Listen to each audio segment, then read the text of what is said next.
I missed you. I missed you. I missed you. So, all right, enough. I don't miss you that much. Happy Monday, everyone. So Venezuelan dictator Nicolas Maduro is being held at a New York City jail, just like Jeffrey Epstein was. But don't worry, he will be under careful watch of their new head prison guard. Meanwhile, President Trump said that the U.S. was going to run Venezuela until there could be a safe transition of power, and he has complete confidence in their new temporary leader, Marco Rubio. President Trump's capture of Maduro was known as Operation Absolute Resolve. Kamala Harris chimed in saying, "You had me at absolute." Good for her. According to the New York Times, Trump was reportedly so put off by Maduro's dance moves that he gave the order to remove the dictator from power, prompting every white guy at a wedding to go into hiding. After the U.S. captured Maduro, Hezbollah condemned American terrorism and thuggery against Venezuela. The raid was also condemned by Lesbollah.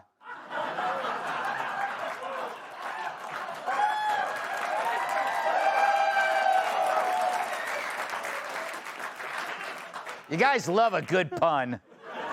After the extraction, President Trump warned Colombian President Gustavo Petro that he needs to watch his ass. Yeah, one man has already volunteered for duty.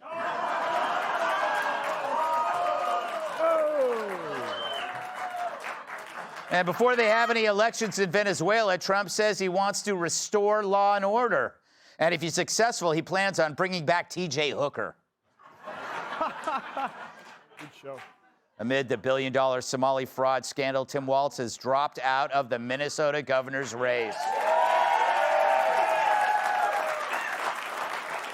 But he says he wants to concentrate on his new career, running a Somali daycare.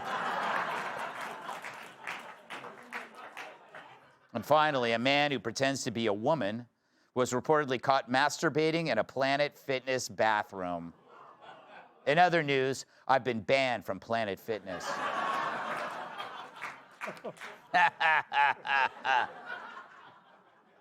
So what did I miss?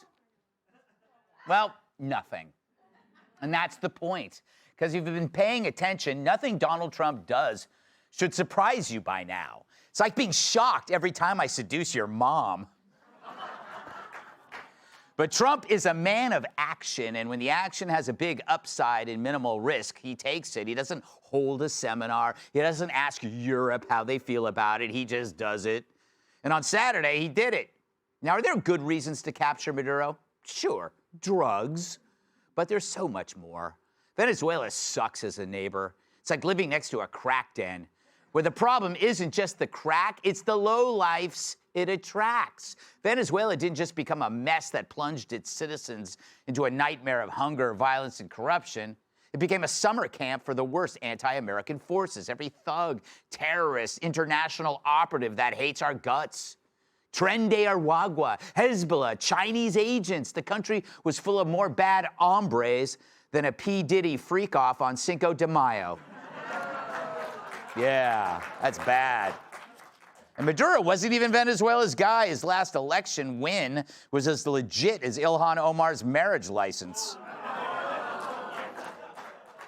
This tyrant turned a country sitting on a lake of oil into a toxic landfill and then dared the rest of the world to complain. And it's funny how you only hear international law when America does something, but not when your lawless neighbor is throwing poisonous drugs and violent people over your fence. What an asset having a president who does what he says he'll do. No BS, red lines, no diplomacy based on don't, which was Kamala's warning to Iran and also to the bartender who tried to cut her off at Applebee's. Maduro's extraction sends a message to Venezuela, but also to Colombia, Mexico, Iran, and China. The message, you F around, Trump will give a master class in finding out. Remember TACO, the Democrats' acronym that stood for Trump always chickens out? Well, ask Khomeini and Maduro. Trump hit them with so many tomahawks, Liz Warren slammed the flap on her teepee. Now, And now our enemies recognize the pattern, blowing up ships, capturing warlords, taking out nuclear facilities. Trump is living in a Michael Bay movie, where in every third scene, he's walking away from an explosion. And it creates changes in behavior. Who knows, maybe Maduro asked to be captured instead of getting turned into New Year's Eve confetti. He certainly couldn't leave on one of those Coke boats, which have been blowing up like a plus-size model's ass around the holidays. And in case you're asking, why didn't Trump do Mexico first? They are, after all, the main source of fentanyl. Sure, but that's not how you do things. You start with the easy part first, and then you work your way up, sending a message along the way. Also, those fentanyl precursors were sourced from China. And where were senior Chinese diplomats hours before Maduro was captured? Caracas. It's where they provide loans and support in exchange for oil. 2 birds, 1 stone. But as Trump gets more done in foreign policy than anyone, domestically he's stuck fighting a swamp of corruption. It's a good comparison to the Democrats' skill set versus the Trump mindset. With Trump, you got America first. Democrats, they never believed America should be first in anything except self-hate.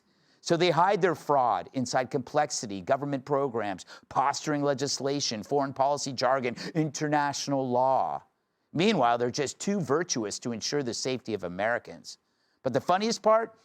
What Trump is doing now ends up helping those morons, too. If energy prices keep dropping, crime keeps falling, drug traffickers and illegals keep leaving, suddenly the commie mayors across the country have easier jobs to ignore. That's the Trump effect. He makes America safer, even for corrupt, retarded douchebags. Hey, Sean Hannity here. Hey, click here to subscribe to Fox News YouTube page and catch our hottest interviews and most compelling analysis. You will not get it anywhere else.